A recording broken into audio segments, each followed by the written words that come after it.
Hi, it's Roger here, and I'm here in Melbourne with a whole group of entrepreneurs. Can everyone give a big round of applause? And I've done a few of these up on stage when I'm on stage, but I'm actually here with our changemakers here. Hi, guys. Hi, guys. So I'm going to come and sit over here next to Therese, and we're going to answer a particular question which I've just seen, because we've just done a whole Q&A, and I deliberately choose changemakers who are successful in their own right, that had their own ups and downs, as we all have, who are Melbourne-based, Australian-based, and we have had a conversation largely around videos. That's why we thought, let's do this video. And the question I want to ask is around the link between using video as a medium. That means you've got to be very articulate, right? I mean, Stephen was talking about webinars over 45 minutes, but if you're going to do one within 10 minutes or 5 minutes, how do you become really articulate? And secondly, how does that link with your personal brand as to who you are consistently, and how does that link with your story, right? It's like, because I think at the end of the day, it really is all about storytelling. So I've got a question, which is for anyone who's watching this video, or anyone who's in the audience right now, if they're there thinking, I want everything I do to be consistent in some way, to get a message of some sort across, but how do I actually get clear on my story, and how do I get clear on what my personal brand is, which makes me unique? I want to start with Therese. I'll ask it a slightly different way with each.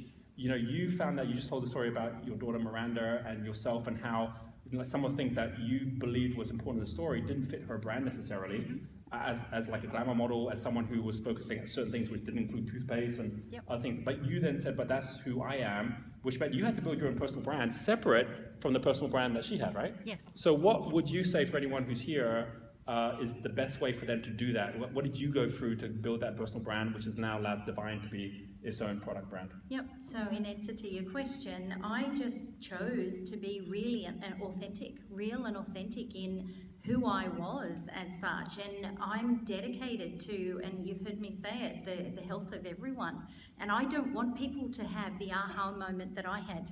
And as a result of that, when Miranda said she only wanted to do skincare, I couldn't just stop, knowing that the chemicals are in our deodorant, in our toothpaste that you're putting in your mouth, that are in your hair care, in our baby products, for goodness sakes, chemicals that are untested. I couldn't stop at that. So the whole transition was just being real, getting back to what really mattered to me, that I could hopefully, through our family, impact the world in a better way, to make a difference and to change health.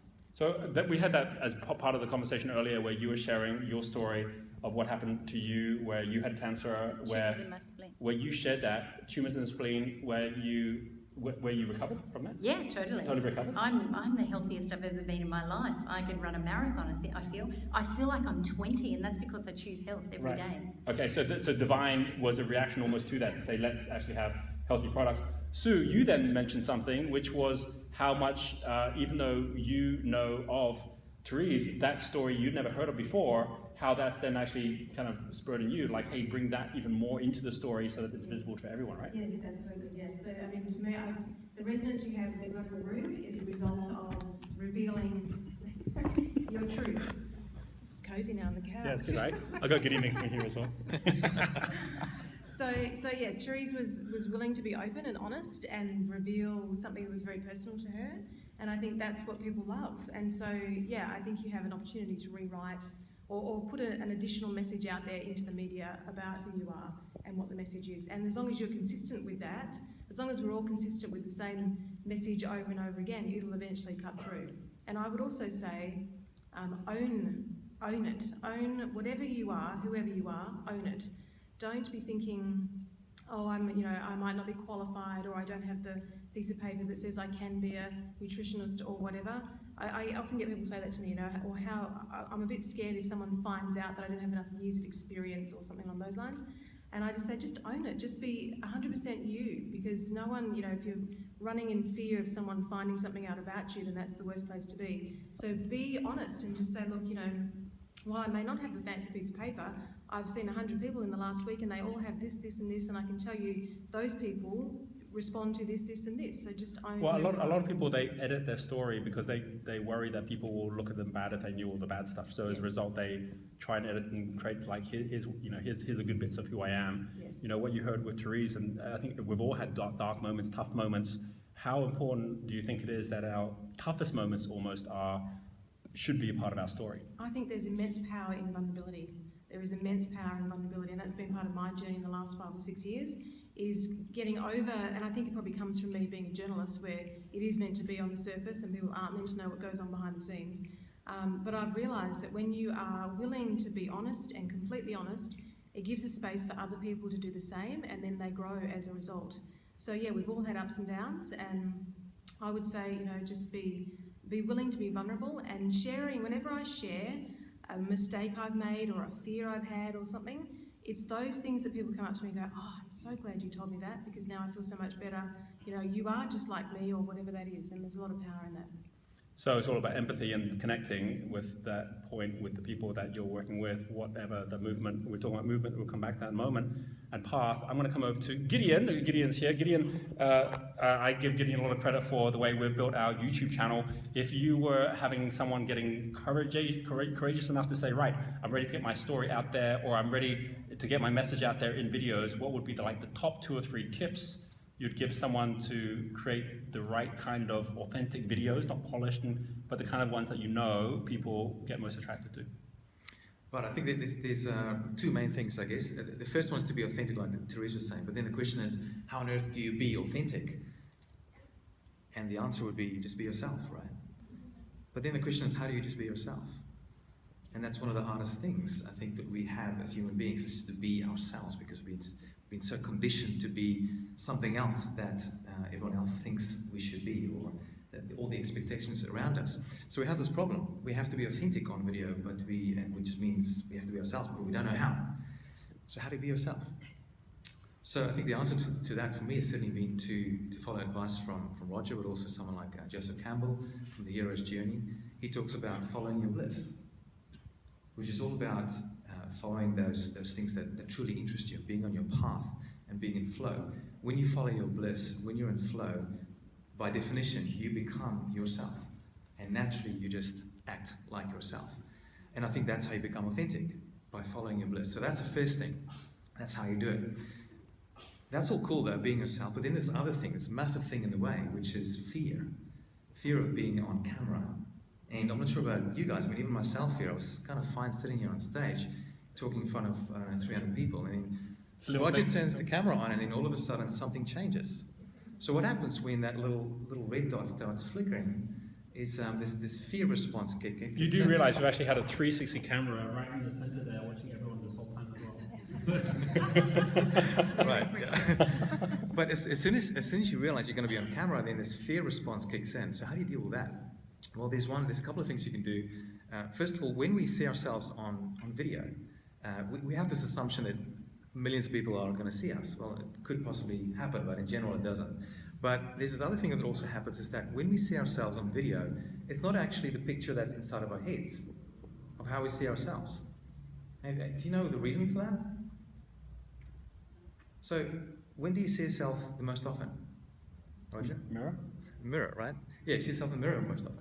And so, by definition, that's actually a mirror image of you. It's not actually the real image of you, right?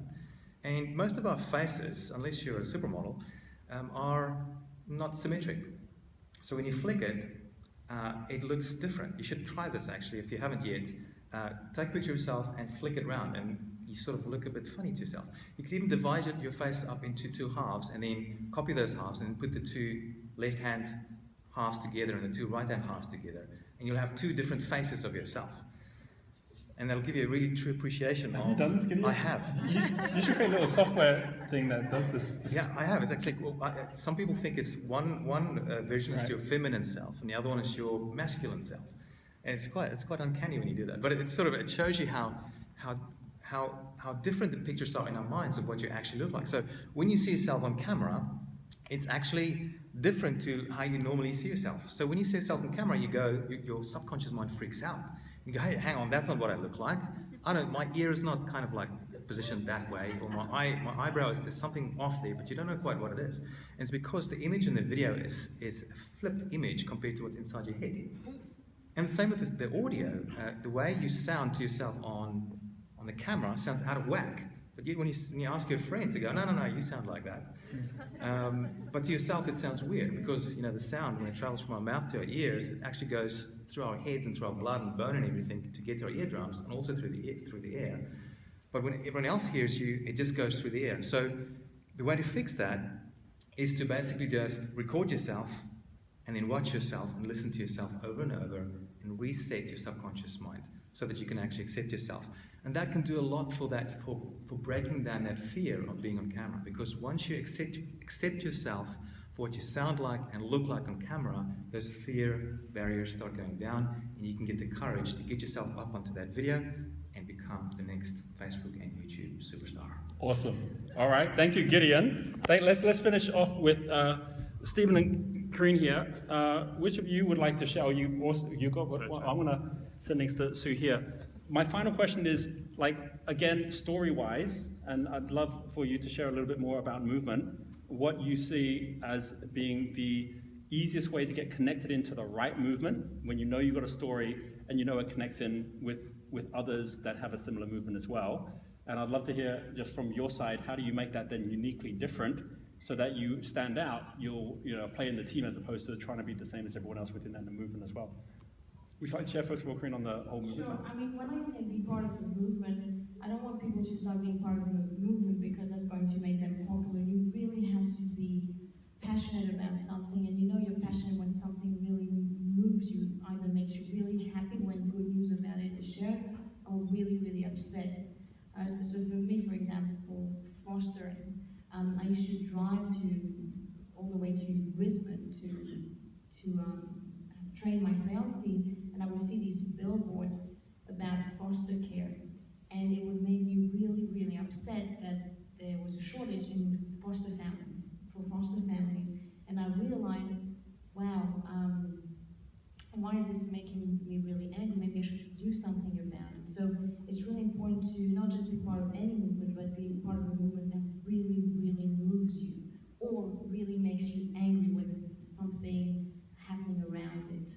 So it's not just about being part of any movement just for PR's sake. Yeah. I want to make this really, really clear. And everyone has something that makes them really, really angry. It could be animal cruelty, it could be anything.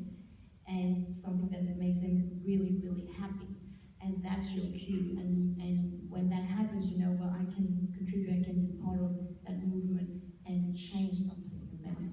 I really like, for any of you who've watched Elon Musk as he launched the Tesla 3, the first half an hour before he even brought out the car was all talking about how passionate he was about the environment and about how much fossil fuels were impacting the environment. And then it was after really bringing out the big why, he then launched the car after that. And the car was just the response to that as opposed to the car being the main thing.